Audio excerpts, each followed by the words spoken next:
all the time. This has only been discovered in the last 3 years. Here is a single person. You don't have to read anything. All you have to know is has been mapped for all of the copy number variations from the chromosomes, going from 1 to 22. You can see they're all over the place.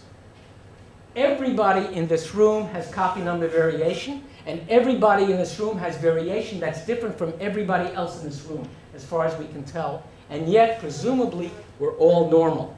Or are we? What is normal anyway? Okay, those are large-scale differences. Let's talk about small problems. Now we get to things that people are a little bit more familiar with. First, what are called missense mutations. All right? I already told you triplets, the CAT, for the simplicity, CAT encodes the amino acid histidine. So you have histidine, histidine, histidine, and so forth. This is polyhistidine. Pretty simple protein, actually. But for the sake of the discussion, it's easy to spot. And if I get an A turning into a C through some kind of a change, ultraviolet radiation can do that. X-rays can do that. Something you eat can do this. And just the natural course of daily life can do this. Even going out in the sun. So now I have an A, it becomes a C. So I have CAT, CAT, CAT, CCT. That's proline. Totally different amino acid. And therefore now you have an incorrect amino acid. That does not mean you can make a problem. Maybe proline is fine. We have no idea. If you have a disease, however, you know that having a conversion of histidine and proline is going to be a problem. And is one of the earliest discoveries in genetics, in fact, was the sickle cell gene, was exactly this kind of a mutation. All right? That's a missense mutation. You can also get a nonsense mutation. Remember, 64 codons, 61 amino acids, 3 encoding nothing. Those are the stop codons. Well, here we go. Now we have polyglutamine. All right, CAG, CAG, CAG, CAG. And now we get a C to T change. And TAG is one of those 3 stop codons. So now we have glutamine, glutamine, glutamine, and then it stops. The chain falls out of the ribosome, is exported out into the cytoplasm, is in the cytoplasm, and now creates a truncated protein that's cut off at the site of the stop. Obviously, everything below it is missing. This is probably not good. I can't think of a stop codon mutation that is not pathogenic. There must be a few.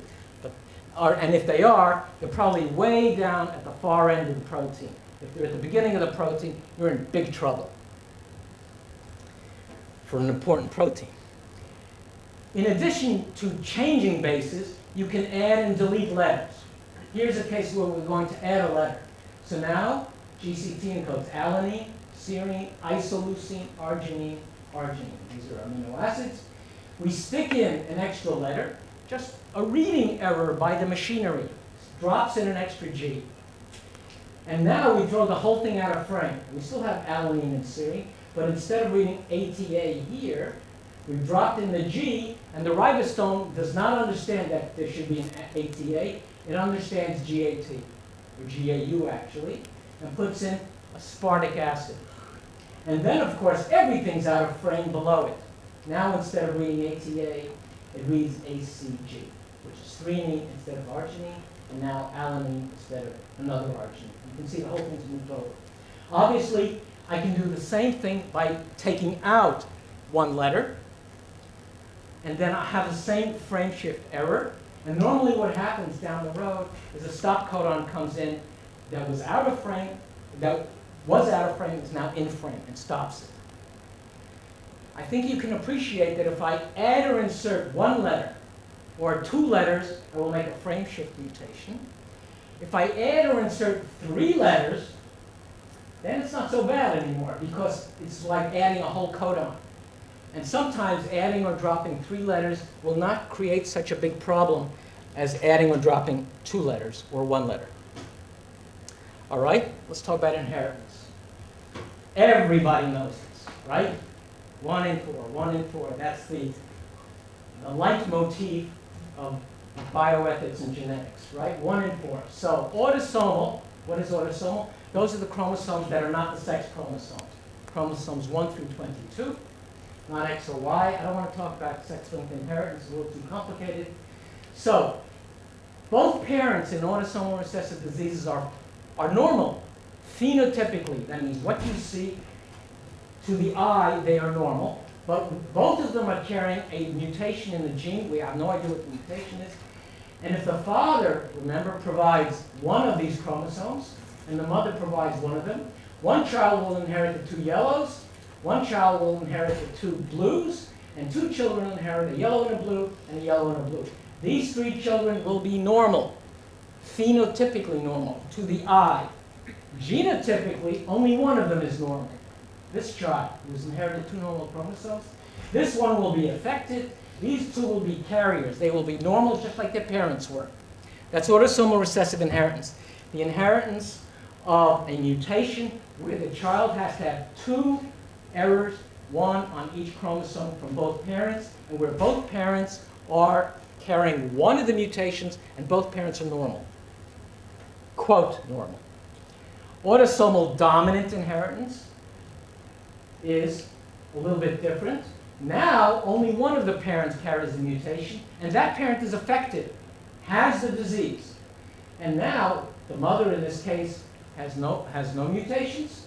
And so now when you separate out the chromosomes, this chromosome goes to here and to here, and of course the mother provides to here and to here, and you have 2 normal children and 2 abnormal children. Okay?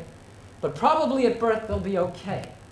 If you think about it for a minute, and we're going to discuss that. So dominant inheritance, one parent affected, the other parent usually not affected. In the children, instead of 1 in 4, it's 1 in 2. 2 affected children on average, 2 unaffected children on average. But what do we really mean by this, dominant recessive? At the cellular level, what's going on? And so instead of showing it to you in a picture, this is the most verbose slide I have. Because I didn't really know how to say this better. Let's take a recessive disease. Tay-Sachs is a classic.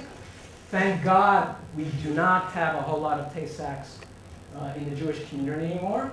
Recessive disease, meaning it encodes an enzyme. The enzyme happens to be called beta-hexosaminidase. It's not important. When a parent has, let's say, when a body has 10 units, if you will, of this hexosaminidase enzyme, the cell runs fine. But guess what? The cell could run just as well on 5 units. Doesn't need 10 units. 5 units is enough. So if a father is mutated for the gene on one chromosome and has the other chromosome, the father has 5 units. The mother, she has 5 units. The children, the 2 normal children will have the one who is homozygous normal, the 2 yellow on the chromosome, will have 10 units. She's fine. The 2 carrier children will both have 5 units, and they're fine. The child who's affected has 0 units. He has trouble with beta-hexosaminidase. He or she will get Tay-Sachs. That's because there's a loss of function of the enzyme. It's out. In a dominant disease, and familial Alzheimer's is the one I am working on, things are a little bit different because there are really 2 possibilities. One is a gain of function. The gene, and it doesn't matter what the gene is, has a mutation, and all of a sudden, instead of doing what it's supposed to do, it's doing a new thing. And the new thing may interfere with the life of the cell. Therefore, it doesn't matter whether you have another chromosome with an enzyme doing the right thing, because now you have an enzyme doing the wrong thing. And that is dominant and is harming the cell no matter how much of this good stuff you have. Alternatively, maybe half as much, in this case, instead 10 units is enough. No, 10 units is what you need. And if you have only 5 units, it's not enough. That's called haploinsufficiency. Half as much is not enough. You need 10 units. So if you're born with 5 units, you're going to have the disease. I think you can appreciate now why recessive genes usually affect babies, children, because the parents are carrying a hidden mutation. They grow up to be functionally normal, and when you get the loss of function, the child is affected right away. and the child normally dies. But in a dominant disease, because the parent is affected, the parent has to get old enough to be able to have children, meaning has to be past the age of 15 or 20. And in our society, they get to the age of 30, 35, 40, pass on the gene, and the gene mutation is functionally silent for the first 5, 10, 15 years. In the case of Alzheimer's, silent for 50 years, and then the disease happens. So you get old enough to pass on the gene. All right, let's talk about some technology. DNA sequencing is a technology that is 30 years old now, because I started doing this a long time ago. But I didn't start doing it with a machine like this, which costs a few $100,000. We have one in our laboratory. My dissertation was sequencing 10,000 bases of DNA. It took me 3 years. This can be done in half an hour on this machine. It's very humbling. You too can be replaced by a machine. And this machine, the DNA is in here. There's a whole magic business in there. And out comes this chromatogram. 4 different colors, green, red, black, and blue, the 4 letters. And you just read it. Powerful technology. The Human Genome Project used these machines, hundreds of them, to sequence the human genome. It costs $3 billion. Today, a genome can be sequenced for $10,000.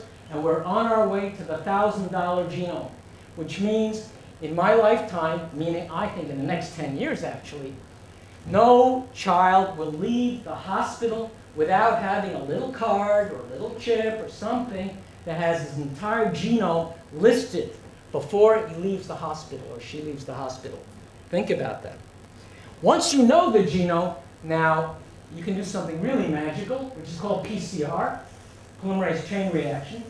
If you want to take a little bit of a gene and actually have enough to work with, you don't have to go through the entire gyration of trying to clone and isolate DNA anymore.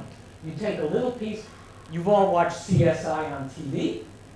This they do in about 10 seconds. It actually takes a little bit longer, 3 hours. You take a piece of DNA, and if you know something about the DNA, you can actually do an artificial DNA replication. That's all it is. And for one template, you can make 2 of them, just like I told you. But now these 2, I can do it again and make 4, and 8, and 16, and 32. And every cycle only takes 10 minutes. In 3 hours, I can start from 1 copy and make billions. With billions, that's enough to work with. I can actually physically see the DNA, play with it, sequence it, cut it, paste it, who knows what. I'll give you the who knows what in a few minutes. One of the things you can do is analyze the whole genome. This is a magical technology that's about 10 years old now, called microarrays. There are 20,000 genes.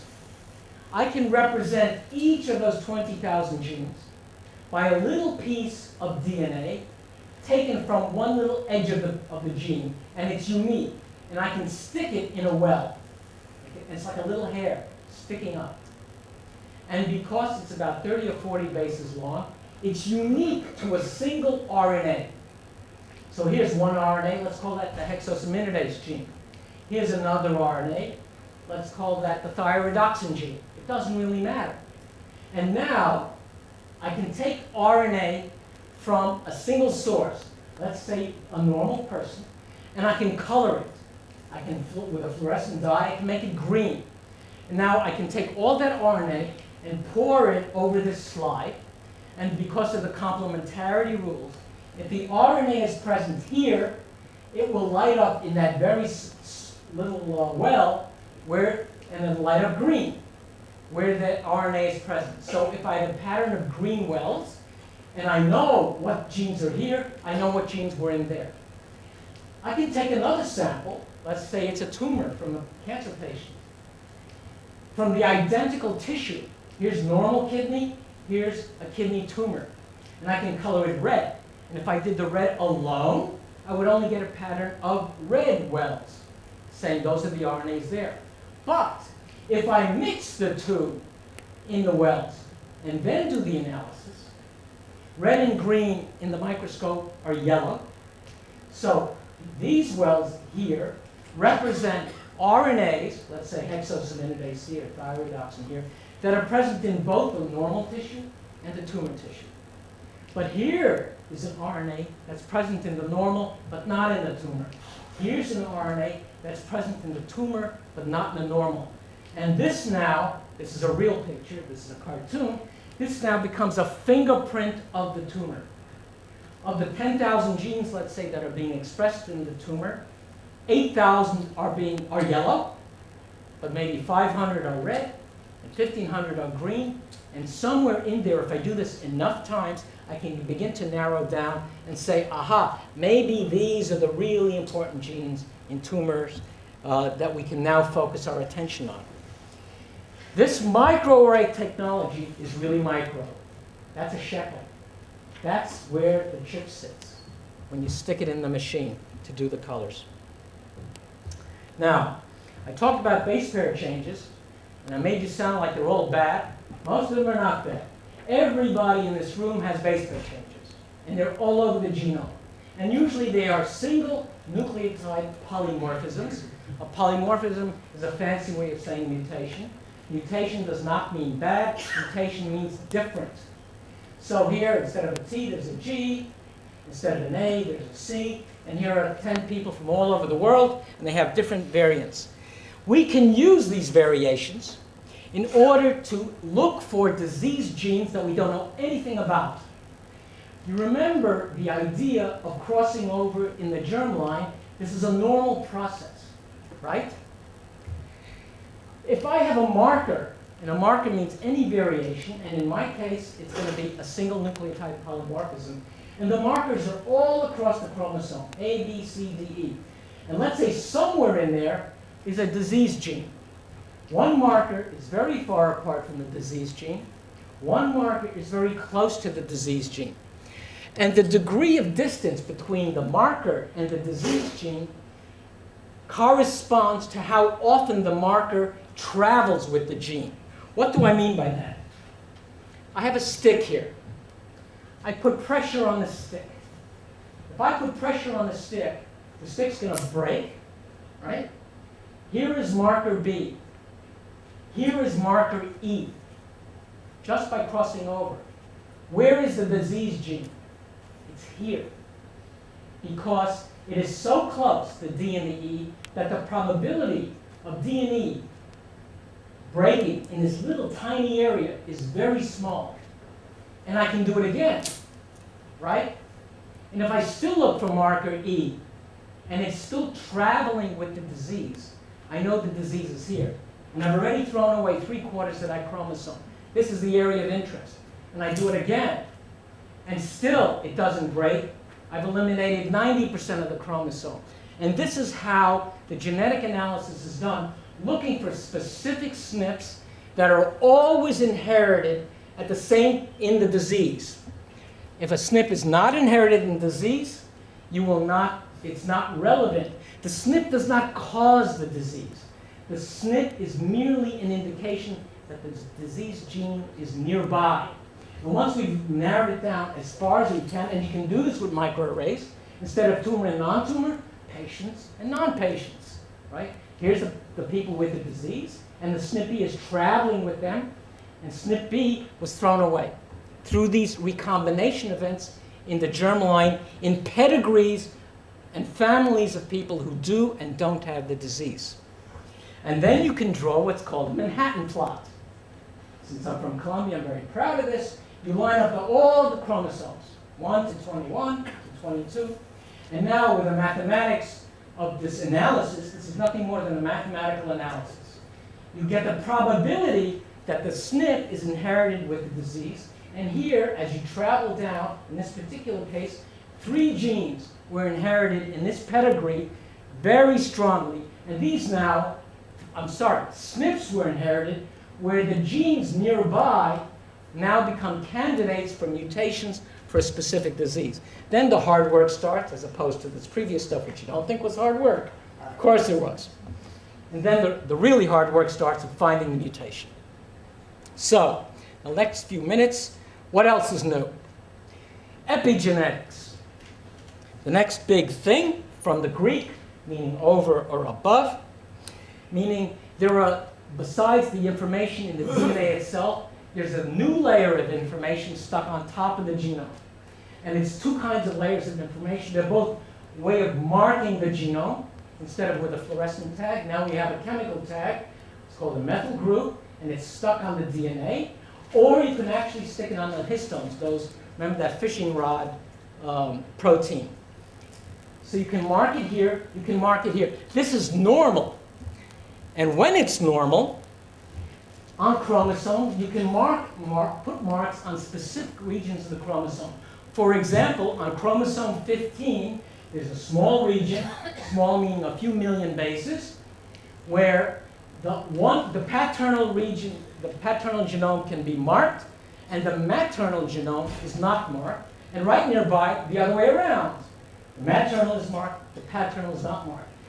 In that case, if you have a chromosomal deletion of the region, all right, and what you delete is the region that, when I say marked, what I mean is that the gene on the unmarked region is on, and the gene on the marked region, which is called now an imprinted region, is off. The imprint shuts down the RNA transcription. So if I happen to delete the on, all I'm left with is the off. And if I'm off, I got nothing. It's recessive. If you delete the paternal gene, you get a disease called Prader-Willi syndrome, and this is a child with Prader-Willi. They have an insatiable appetite. Parents have to lock the refrigerators. At the almost nearby, you can delete the other side. The maternal gene is on, the paternal gene is off. If you delete the maternal gene, again, nothing's happening, and you now get what's called Angelman syndrome, sometimes called happy puppet syndrome, as you can see why. For years, this was a mystery. How could you delete the same large area on chromosome 15, get two totally different diseases? And now we know why. This is only about 5 years old, this understanding. That's the normal situation. There's another normal situation, but it's not conserved. And that is that the epigenetic marks are put on in real time. As we are speaking, as we are sitting here, epigenetic marks are being put on and off the chromosomes. They're being marked by environmental and physiological stimuli. Truth be told, we really do not understand what they are. Once that mark is put on, the gene can be turned off. And it can be turned off for an hour, a day, a month, a lifetime, and sometimes 2 or 3 lifetimes. Meaning a mark put on today will be wind up in your children and grandchildren. That's a mark that is permanent and impermanent at the same time.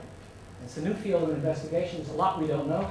And therefore, the idea of identical twins is completely wrong now. Identically, genetically, at the DNA level, but not epigenetically, the supra-DNA level. So 2 different twins may look the same, but they will behave the same. They eat different foods, they experience different lifetimes, and they have, at the bottom, their epigenome is very different. Another technology that everyone's heard about, I'm sure we'll hear a lot about in the next 2 days, stem cells. So a stem cell is nothing more than a cell, we'll start with the oocyte, that is completely totipotent, meaning it can make anything. And then it makes what's called a pluripotent cell, which can make almost anything. Pluripotent meaning it can make anything except what preceded it. And now you can make all the tissues of the body. Everything we are comes from a small number of pluripotent cells. Now, there's been a huge ethical debate of embryonic stem cells. And here they are, because to make such a cell, you have to fertilize an egg and make a blastocyst, which is a little bit advanced beyond fertilization. And those are pluripotent cells, and from that, for example, you can make blood cells. That debate was completely a red herring, because you can actually make pluripotent cells these days from another source, not derived from embryos. They're called iPS cells, induced pluripotent stem cells, which you can take from any cell, for example, a skin cell, and go all the way to here. as of today, these two are not identical cells, but they're pretty close. In about a year or two, I think they'll be very close. Therefore, the necessity to make a human stem cell through this route has been obviated by the ability to make a human stem cell from this route. One last piece of technology, and then I'll end with a little story. Craig Venter is a famous guy. He was one of the people to sequence the human genome. He has just published a paper that I guess has been on the front pages of just about every newspaper, called something called synthetic biology. What is synthetic biology? What Craig Venter wants to do, and some other people want to do, is actually take the DNA as we know it and reorganize it in such a way that we can actually create cells that do what we want them to do. And what Craig has done, and his colleagues, is take the system of PCR that I told you, amplify little segments of DNA, in this time 10,000 bases at a crack, and just stick them together, 1, 2, 3, 4, 5, and make gigantic chromosomes. And you can appreciate that this piece and this piece and this piece could all encode different kinds of things. Perhaps we could throw one in the Gulf of Mexico to eat all that oil that is polluting the southern coast of the United States. If we had a synthetic bacterium that loved oil, we would throw it in there, and we could create a chromosome to do that. That's synthetic biology. We're at the very beginnings of this. We have no idea where this is going to end. There's a lot of debate. This is a source of a lot of debate. I'm going to end with a little story. In Jewish tradition, every child has 3 parents: the mother, the father, and God. I'm going to give you an example where such a child might have 4 parents, or maybe even 5. I work on mitochondria. These are mitochondria. This orange, that's the second source of DNA inside the cell. That's what they look like. To me, they're very beautiful. They look like bacteria because they used to be bacteria one day. And they have their own DNA. It has its own genetics. And the genetics is a maternal inheritance. So if the mother has mutations in her mitochondrial DNA, she will pass the mutation to all her children. If the father has a mutation in his mitochondrial DNA, so he'll grow up to be a father, none of it will enter the child. That's called maternal inheritance. And it creates a whole set of different diseases. And the issue is, a mother who is going to have a child, and that child will die, in many cases, of maternal disease. What if that mother wants to have a normal child? And so colleagues of mine in Newcastle upon Tyne in England have developed a procedure to help that woman. And it's called cytoplasmic transfer. So here's a mother with the mitochondrial disease. And the blue cytoplasm is full of mutated mitochondrial DNAs. You can do IVF, in vitro fertilization, and create, if you will, an IVF zygote. But it has bad mitochondria in the cytoplasm. So here's a donor, another woman, her egg. We take out the nucleus, and now we have cytoplasm that is, from the mitochondrial standpoint, completely normal. And we fuse this cytoplasm with this nucleus. We take the nucleus out here, stick it into there. And now we have a normal embryo, and this egg we can now stick back into the uterus of this mother, or we could put it into a surrogate mother. And we get a normal baby, normal nuclear DNA. The nucleus is genetically identical to the parent, except for the few genes, and there are only 37 genes, not 20,000. Very few genes from the mitochondria in the parent, in the child. Of course, this kind of created a bit of an uproar. When my colleagues announced that they were going to do this, immediately the British tabloids had a field day, the baby with 2 mothers, and if we're a surrogate, it would be 3 mothers, right? And so I leave you with this as the beginnings of genetics 40, 50 minutes ago, and we come to this place, and the rest of the 2 days, I hope, will allow you to use this as a jumping point for the next step. I thank you. And we will continue on. It's a pleasure to introduce Rabbi Shabtai Rappaport, who will give the next lecture.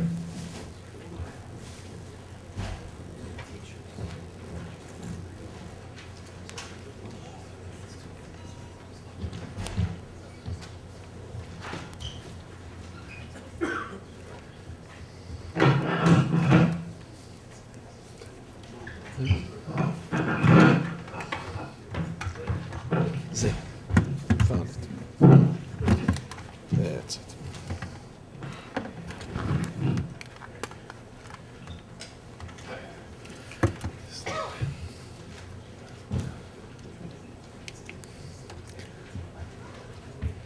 ברשות מוריי ורבותיי, רבנים, distinguished guests, students, I'm here filling in for my father-in-law, if that's Rav Tendler, if it's all possible.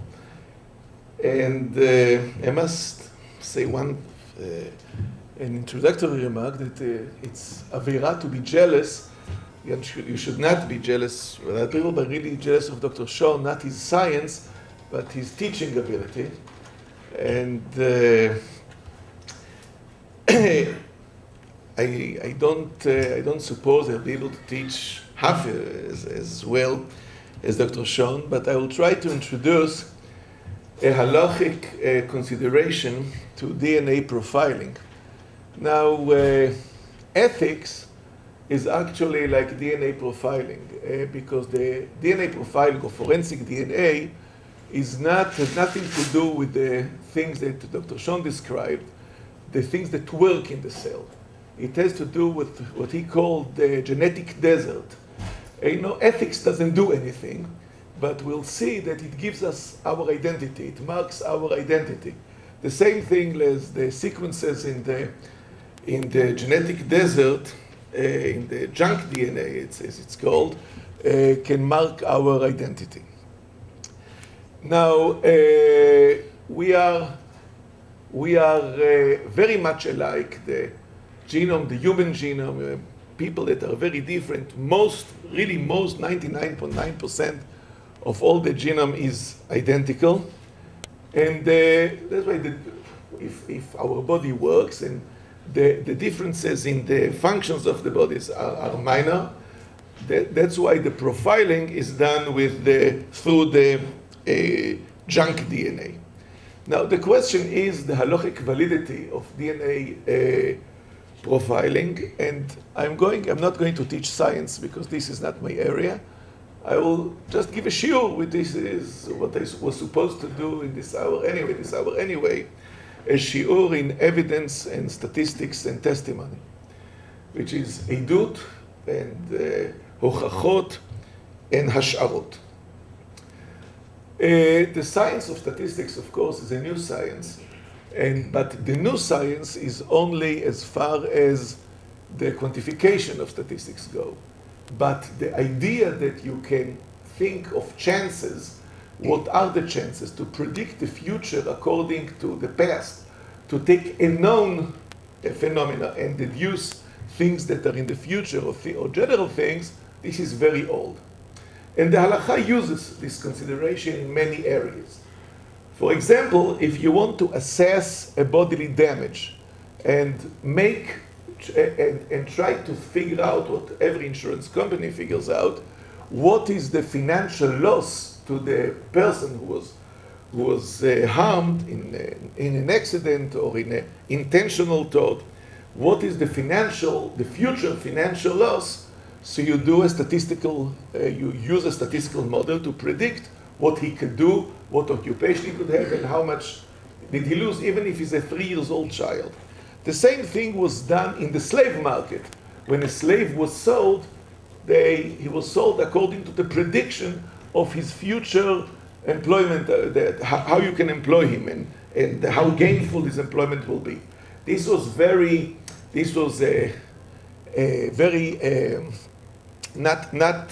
not mathematical, it was more a thing of a feeling, of intuition, very intuitive process, but still it was done, and halacha uses this system in order to evaluate bodily damages. died.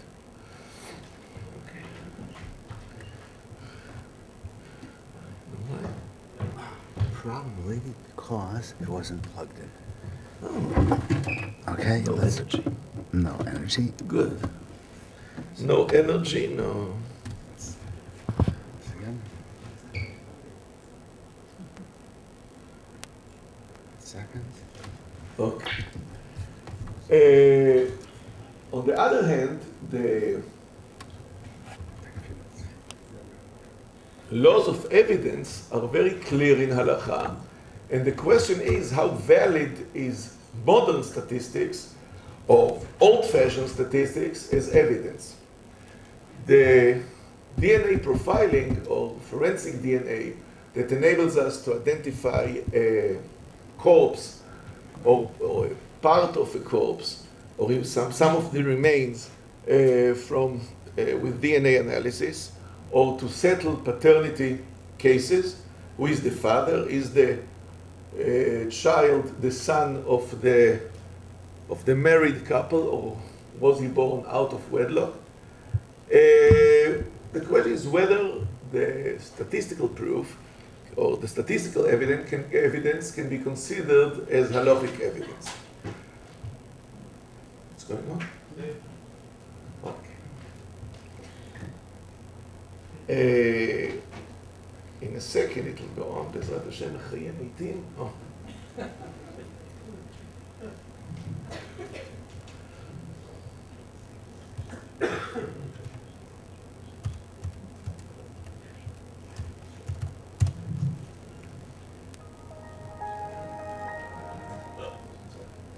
Where? Do you see your? Okay. I can't find your. My thing, there is no screen. I don't know why there's no screen here. But do you see your? Is that yours? Try. These are my cycles, they don't see very well. No, wait. Oh, no, you have a screen. Oh, there's no. Okay. Oh, we found it. Okay. Okay, great.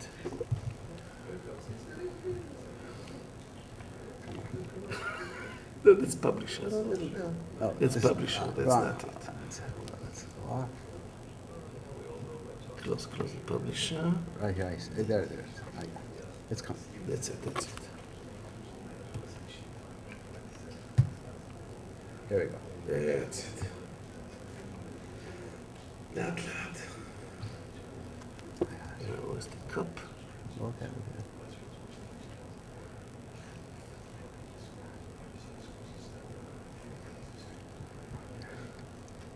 There we go. That's it. Now the cup. Yeah, we'll get it.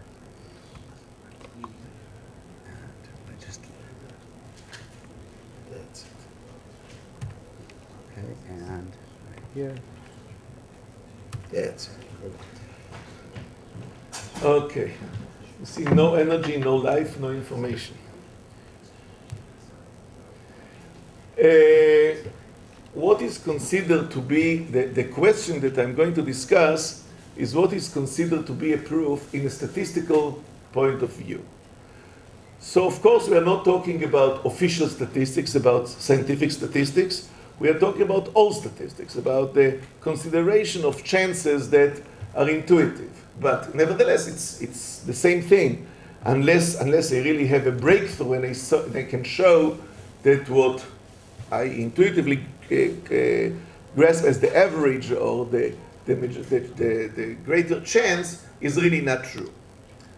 This is a famous case whether we consider whether a husband is dead and the wife can remarry. Now, what are the chances that a person is dead is in this story. A person fell into the sea, מים שאין להם סוף, if you can see here, מים שאין להם סוף. He fell into a body of water that the end of the water, the shore, cannot be viewed from the point that you are standing in. It doesn't have to be the sea or the ocean, but any place that the shore is beyond the curve of the earth, so you cannot see it. כי הם גדולים כל כך, the water is so great, that you cannot see all the sides of this body of the water, the lake or a sea or an ocean. A person fell in. So you cannot presume him dead because he might have swum under the water or something could have happened to him and he emerged at a point that you cannot see.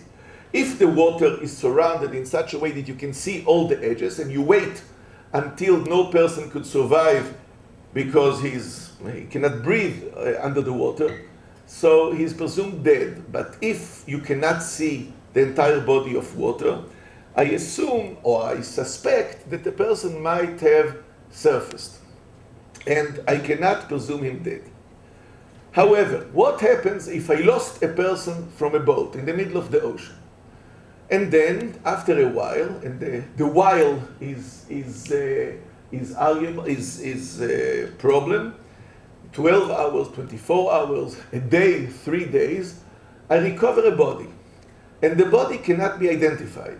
It's so mutilated that I cannot identify it. I don't have a certain identification, a sure identification with the person that I lost. Only that I know